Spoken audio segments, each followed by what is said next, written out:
ایک ہے اذان دینے والا اور ایک اذان سننے والا۔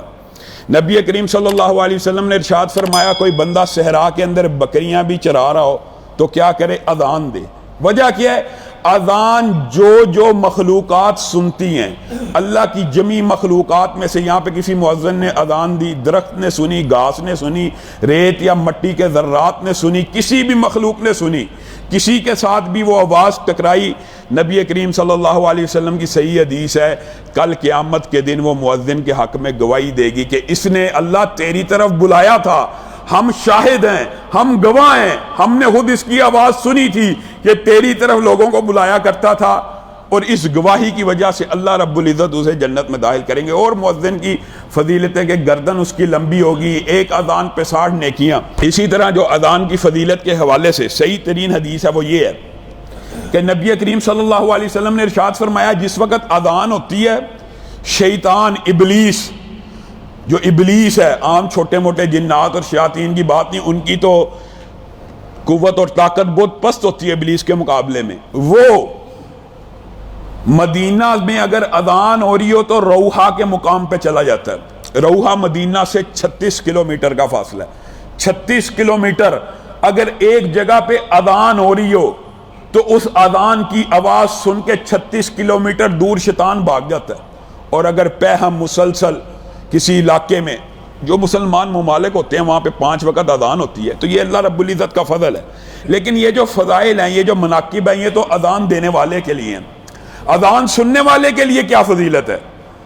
حضرت عمر، جن سے کم روایات منقول ہیں، حضرت عمر اس حدیث کے راوی ہیں، اور حضرت عمر بیان کرتے ہیں کہ نبی کریم صلی اللہ علیہ وسلم نے ارشاد فرمایا جو اذان، جب مؤذن اللہ اکبر کہتا ہے آپ اللہ اکبر کو، جو الفاظ وہ دہراتا ہے دہرائی جاؤ دہرائی جاؤ۔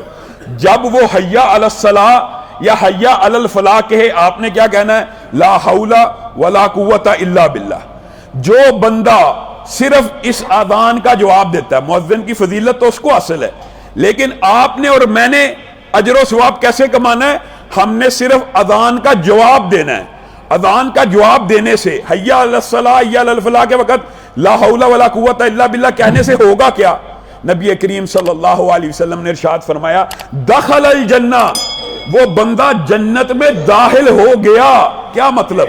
یہاں پہ جو فعل ماضی کا نبی کریم نے استعمال کیا نا، جب ماضی استعمال ہو رہا ہو مستقبل کے کسی واقعے کے حوالے سے عربی لغت میں، گرامر میں، تو اس کے اندر مفہوم یقین کا، تاکید کا ایسا پوشیدہ ہوتا ہے کہ وہ جنت میں داخل ہو چکا ہے۔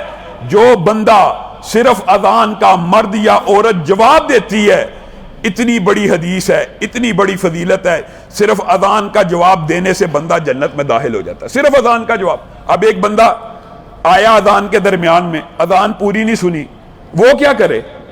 اس کے لیے کیا ریمیڈی ہے؟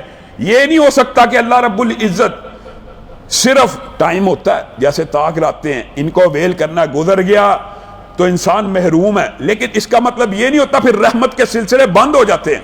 اللہ رب العزت نے اس کا ایک آلٹرنیٹو بھی رکھا ہوتا ہے، اس کا ایک متبادل بھی رکھا ہوتا ہے، تاکہ یہ بندہ بھی میری رحمت میں شامل ہو جائے۔ مثلا ایک بندہ آیا ہی لیٹ ہے، اذان آدھی گزر چکی ہے، آدھی کا جواب دے، جتنی استطاعت ہے اس کا جواب دے، لیکن وہ اس سے بھی لیٹ آتا ہے، وہ کیا کرے؟